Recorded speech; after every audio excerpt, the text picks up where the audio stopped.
to the inaugural episode of Brother Nature. I'm your host, Jack Nissen, and I'm so excited on this freezing cold day in Southeast Michigan to be hosting you guys, the loyal viewer, for our very first show on the environment, nature, and the Great Lakes.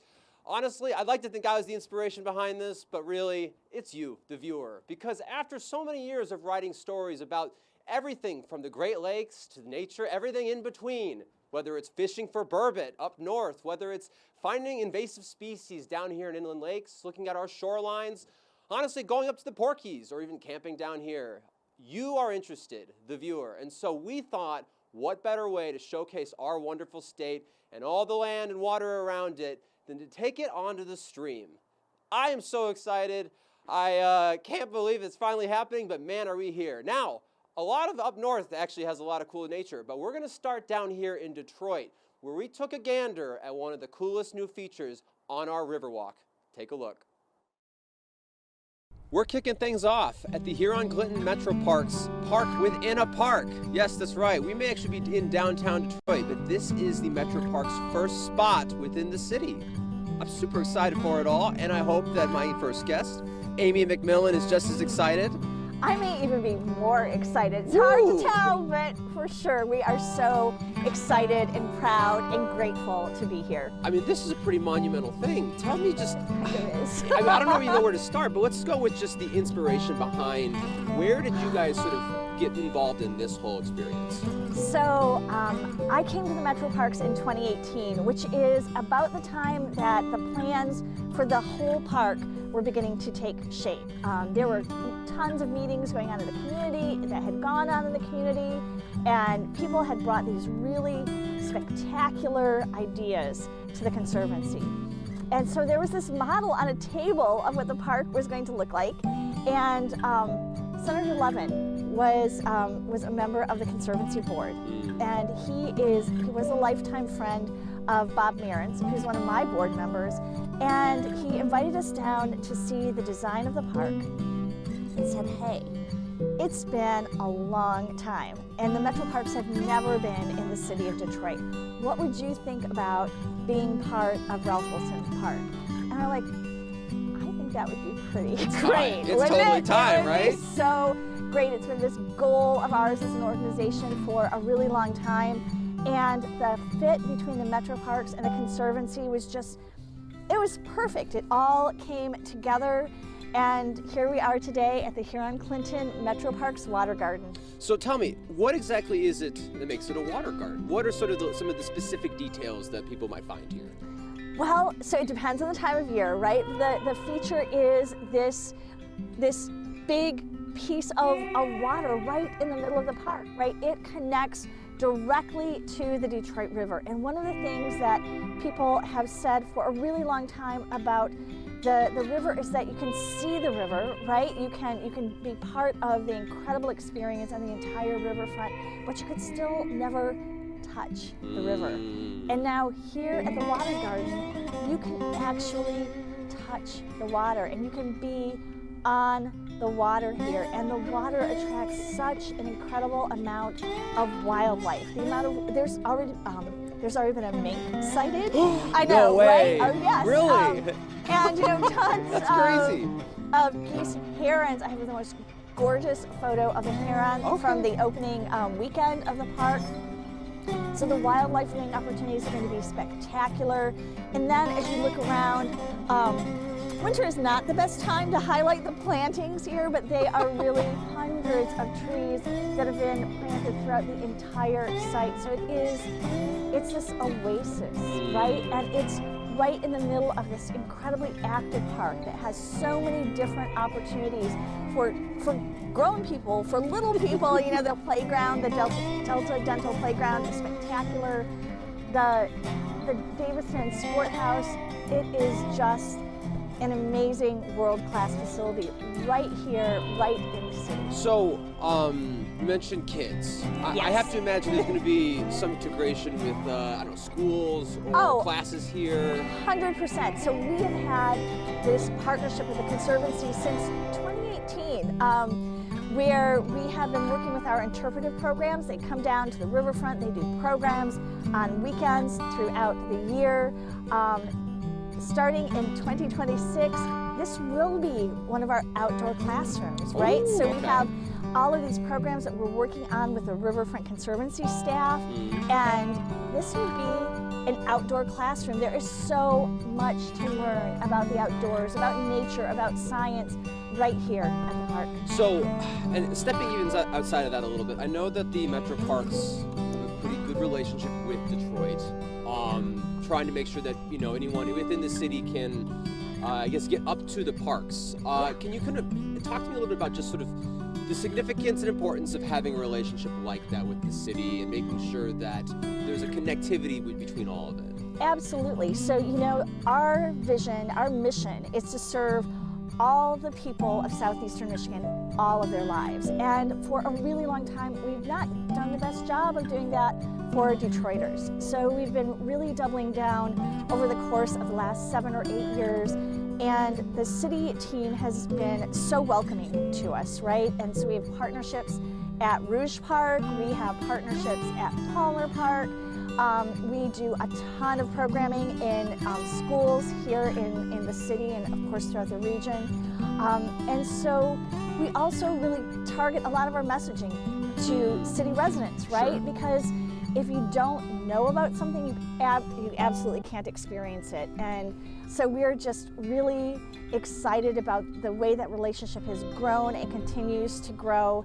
And we're so grateful to all of our partners for including us. Yeah. Well, and I mean, this is manifesting it in the physical way, right? Yeah, I mean, absolutely. this is it. It is seriously, and I mean, I came on the scene in 2018, right? So that makes me a relative newcomer, but I saw it when it was just an architectural rendering on a table in an office, when this entire piece of property was flat. I was here when they started digging the water garden, and, you know, just for opening day, to be a part of such a celebration like that, to see all of the partnerships, public and private partnerships that had to work together to make this happen, it was magic, right? And it's magical every single day.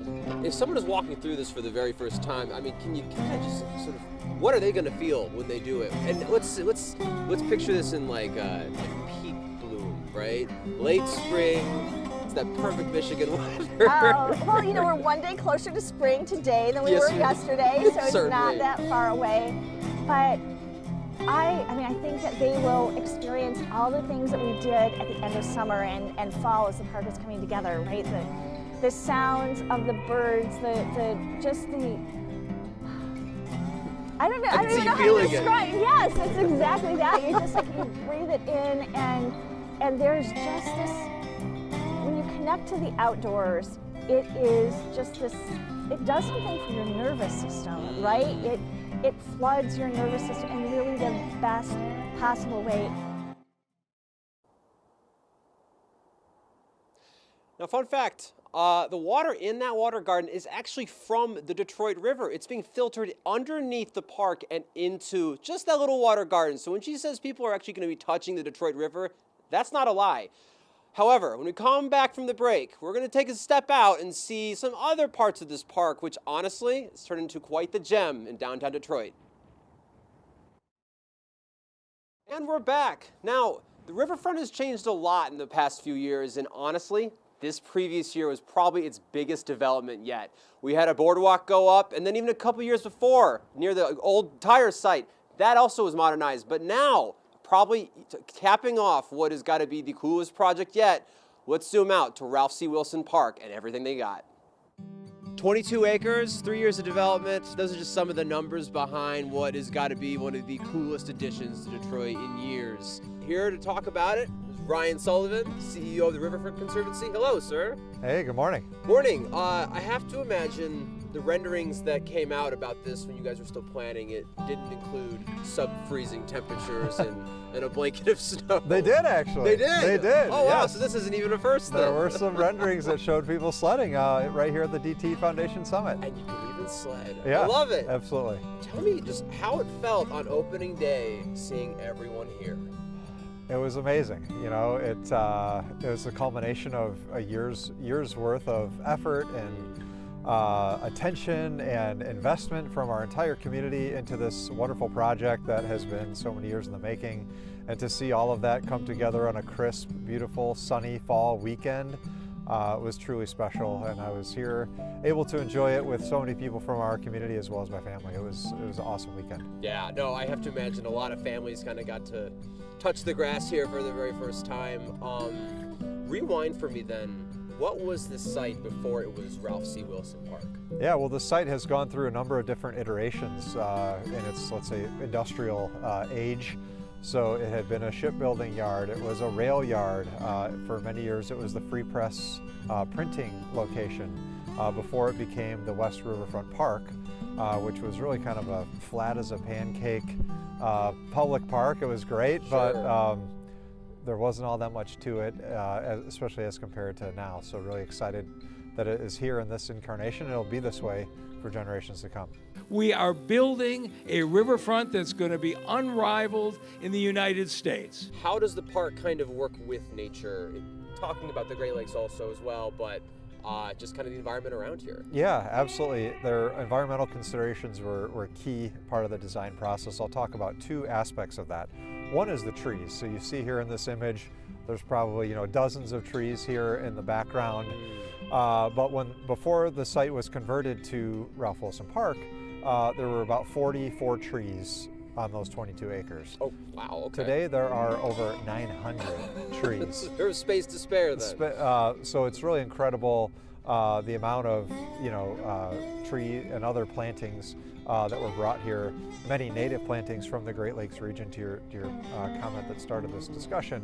But importantly, those 44 trees that were here previously all found a second life on the site. So some of them were put in the river and sunk to the bottom to be aquatic habitat.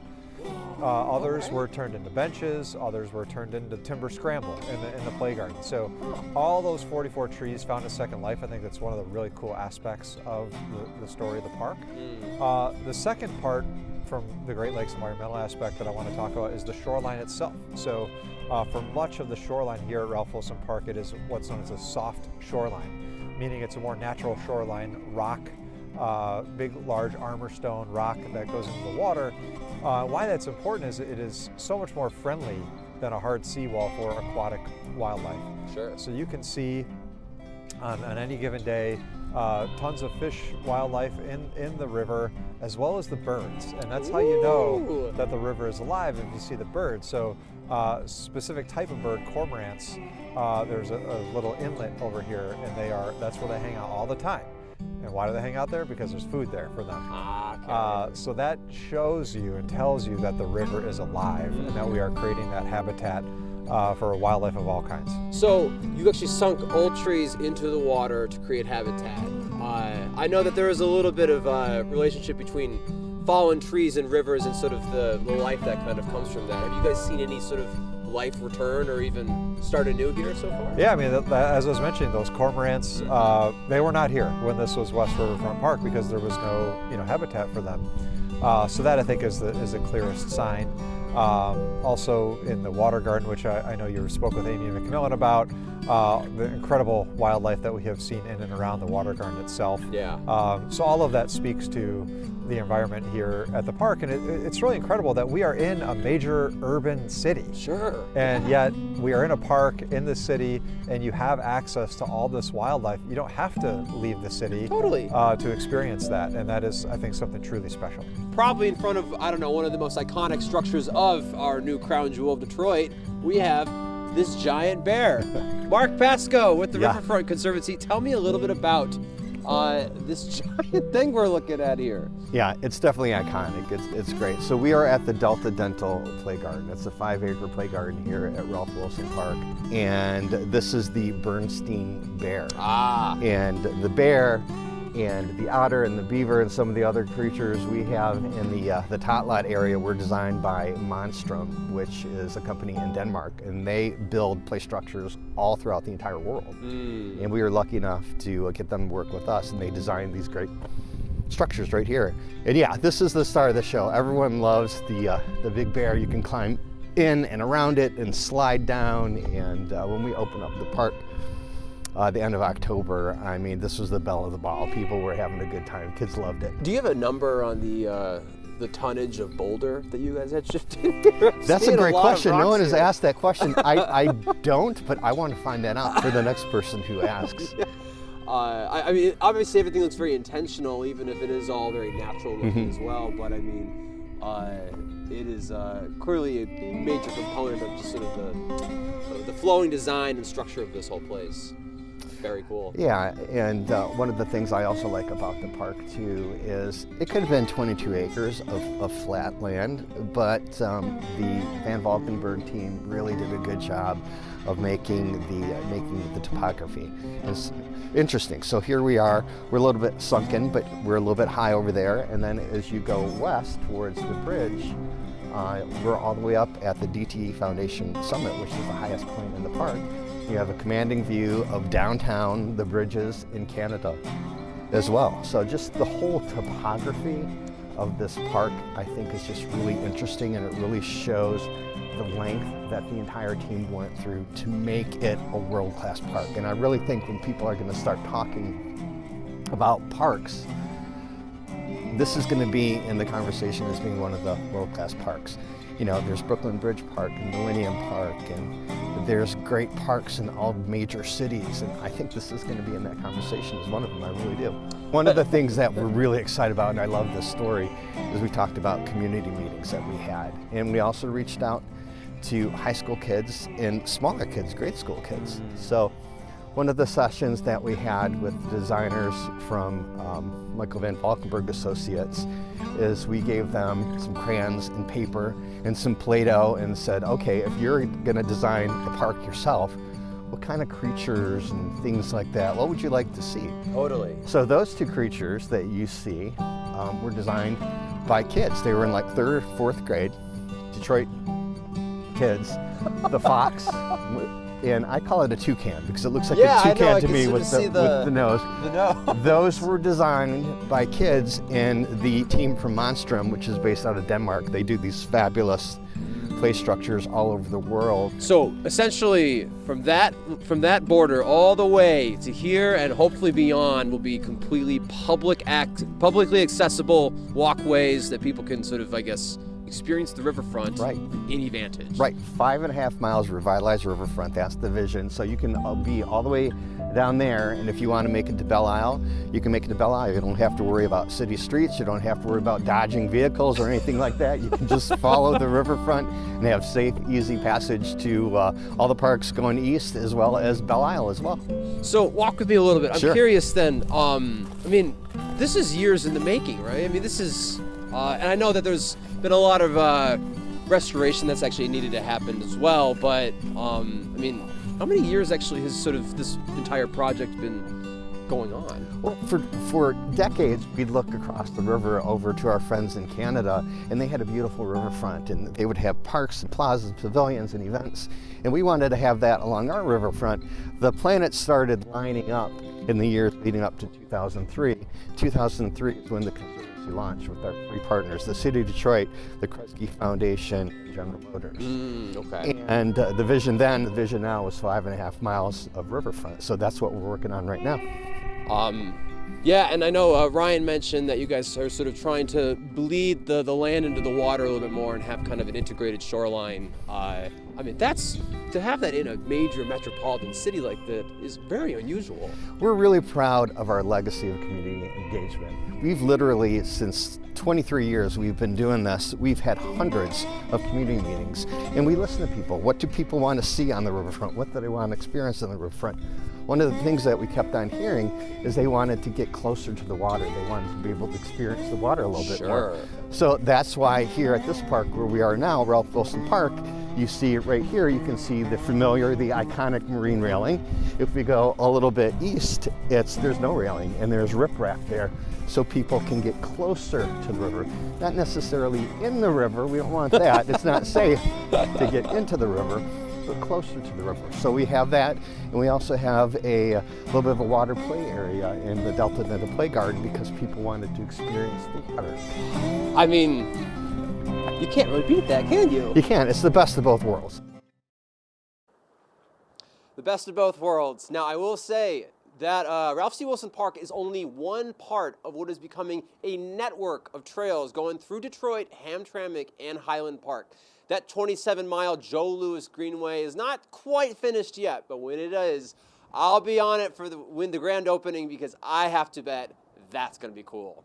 All right, coming up, we have a couple more little fun tidbits that happened this week on Brother Nature. Stay right here. Michigan actually is one of the biggest states when it comes to producing Christmas trees. Now, you've seen some of the big ones. We got one down in Lansing. That one came up from Sault Ste. Marie. That was a 67-foot spruce. And then down in Detroit, Campus Martius, that one actually came over near Traverse City.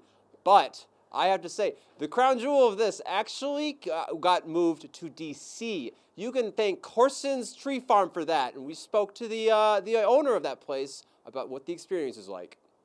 At the meeting, we were pretty nervous. We saw they brought in the top 4 trees into the dinner. They have a big dinner. And so we knew we were at minimum going to be going to either the vice president's residence, because the 3rd and 4th place go to the vice president, 1st and 2nd go. We'll take the tree this year. The co-grand champion, if you will, we'll take it next year because the contest is every other year. So when they announced the 3rd and 4th place, the reserve champions, we knew we kind of had it, and our table pretty much lost it. We just kind of, and being in Michigan, it's all of our friends and all of the co-farms that we've worked with for all these years. Everybody kind of just, went nuts because Michigan hasn't won in 40 years. Tell me, just as an expert in the field, what makes a good Christmas tree? It's the shape. It's the taper, honestly. And it's really the flat out truth is whatever you think you like. We have so many people that prefer open trees and kind of that they call it more of like a vintage style tree. We have other people who want just that perfectly shaped tree. It's what your family likes and what your family wants to decorate. So your smells, the trees all have the concolor, for example, smells like citrus. So It's very cold out. I know. But in addition to that awesome Christmas tree story we got, also, I want to give everybody a little bit of a tip. Book your campsites now. You can actually do that 6 months in advance. That's what the DNR allows you. So I would say whether you're going to Warren Dunes over on the southwest side of Michigan, or you go to my favorite spot in Ludington, or even the Porkies. Honestly, any spot fits, but I will say if you start booking them now, you'll beat the rush because once it gets a little bit warmer, people are going to be booking it as well. That's everything for Brother Nature. I am Jack Nissen. We'll see you next week.